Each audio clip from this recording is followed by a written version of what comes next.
एक भाई जिसने यौम आजादी से पहले हिंदुस्तान का झंडा लहराया और उसके अलावा उसका इंटरव्यू भी किया गया, तो उसने बड़े धड़ल्ले के साथ कहा, सारी जान से अच्छा हिंदुस्तान हमारा, हम बुलबुले इसकी, ये गुलिस्तान हमारा।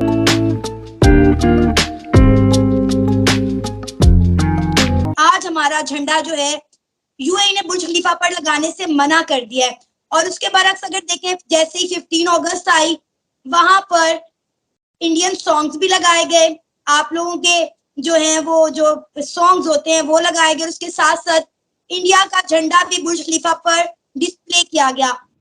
हिंदुस्तान का झंडा लाइट अप करने के बाद बुर्ज खलीफा शुद्ध हो गया। तो देख लें आज दुनिया इंडिया की किस तरह रिस्पेक्ट कर रही है और पाकिस्तान को किस तरह डिसरिस्पेक्ट किया जा रहा है। यानी कि 14 अगस्त को पाकिस्तान का इंडिपेंडेंस डे नहीं है, बल्कि पाकिस्तान का हैप्पी बर्थडे है। 76 सालों में अपने लिए अच्छी पॉलिसीज नहीं बना पाए चीमा साहब। आप ये चीजों पे करोगे, दहशतगर्दी पे, बॉम्ब बनाने पे या फिर किसी और चीजों में, आपके हाल बुरे होंगे। जो नॉन स्टेट एक्टर्स हैं, इनसे हमें इमीडिएटली जान छुड़ानी है। डॉलर ने एक बार फिर ऊंची उड़ान भरी है।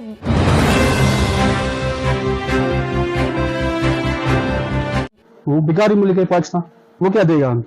हम हिंदुस्तानी थे, है और रहेंगे। कि हमें हिंदुस्तान छोड़कर पाकिस्तान चले जाना चाहिए था। आज मैं भीख मांग रहा हूँ तो शायद जैसे और पाकिस्तानी लोग परेशान होकर मांग रहे हैं। आज पूरी दुनिया इंडिया की रिस्पेक्ट कर रही है।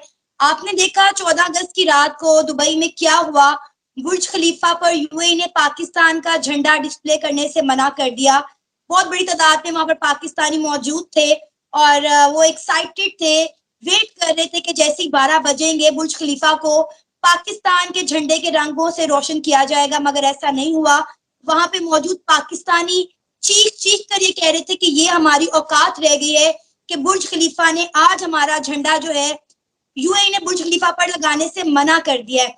और उसके बरक्स अगर देखें, जैसे ही 15 अगस्त आई, वहां पर इंडियन सॉन्ग्स भी लगाए गए, आप लोगों के जो है वो जो सॉन्ग्स होते हैं वो लगाए गए, उसके साथ साथ इंडिया का झंडा भी बुर्ज खलीफा पर डिस्प्ले किया गया। तो देख लें आज दुनिया इंडिया की किस तरह रिस्पेक्ट कर रही है और पाकिस्तान को किस तरह डिसरिस्पेक्ट किया जा रहा है। I won't take it as a disrespect or respect। बात समझिए, हम डिप्लोमेटिक रिलेशन क्या होती है, पाकिस्तान के डिप्लोमेटिक रिलेशनशिप कैसे है किसी मुल्क के साथ, इस पर डिपेंड करता है। इंडिया ऑफ कोर्स हमारा बहुत अच्छा रिलेशनशिप है अरब कंट्रीज के साथ।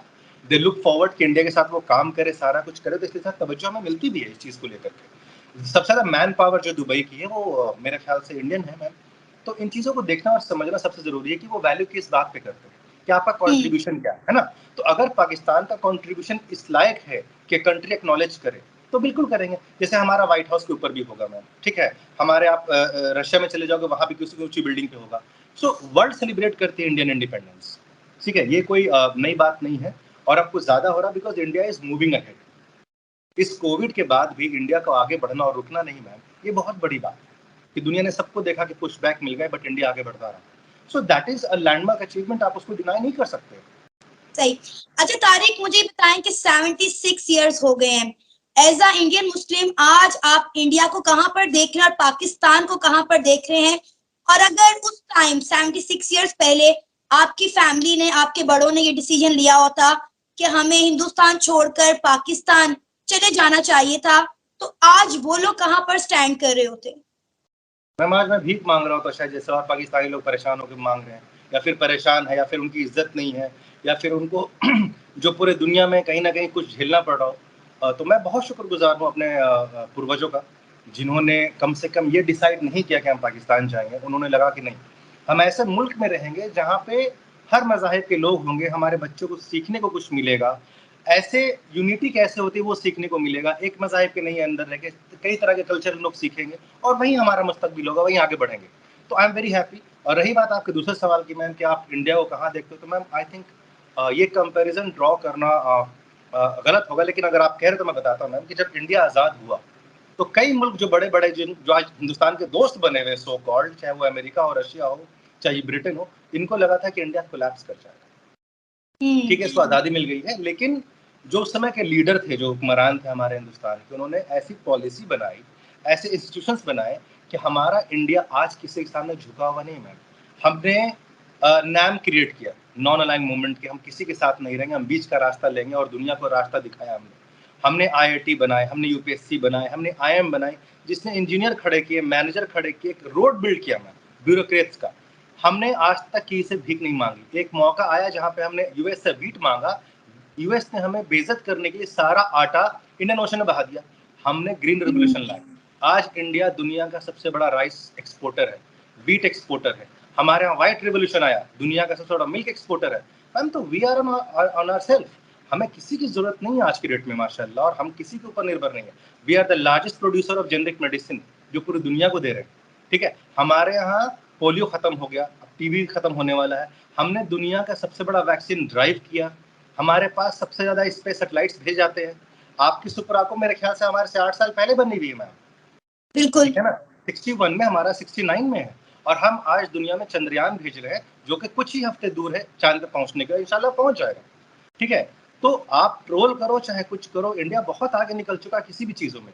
जो हमारी डिजिटल पेमेंट है वो दुनिया में नंबर 1 है, उसको दुनिया अपना रही है। हमारी करेंसी आज दुबई में कई वर्ल्ड बेसिक्स में एक्सेप्ट किए जा रहे हैं, आपकी नहीं की जा रही है। सो आप देखो मैम कि इंडिया कहाँ पहुंचा टेक्नोलॉजी से। हमारे दुनिया के जितने बड़े बड़े कंपनी चाहे वो माइक्रोसॉफ्ट है, गूगल है, एडोब है, अमेजोन है, सारे के सारे CEO इंडियंस हैं। हमने दुनिया को उस समय लीडर दिया जब US के पास आज भी नहीं, हमारे पास इंदिरा गांधी 50 साल पहले थी मैम, और हमारी दूसरी प्रेसिडेंट है, और एक बार जो है आपकी डिफेंस मिनिस्टर है चूंकि महिला, ये किसी और मुल्क को हासिल नहीं है। तो ये जो कंट्री हमें आप दिखाते हैं या फिर जो आप लोग बात करते हो कि इंडिया तो यहाँ है मैम, आप सोचो एक मुल्क इतने सारे रिलीजन को लेकर के, इतने कास्ट को लेकर के, इतने लैंग्वेज को लेकर के, इतने रीजन को लेकर के आगे बढ़ रहा है मैम, उसके पास मुसीबत है, राइट्स है, दंगे हैं, तरह तरह की सोच है, एक्सेप्टेंस ऑन अग्रीमेंट नहीं है, उसके बाद भी अगर दुनिया का टॉप 5 इकोनॉमी है ना मैम, तो ये कैन नॉट से कि इंडिया डेवलप कंट्री नहीं है या इंडिया आगे नहीं बढ़ा है। और आप देखो बगल में आप थे जिसने एक मुल्क बनाया अपने लिए, कौम के लिए, वो कहाँ रह गए?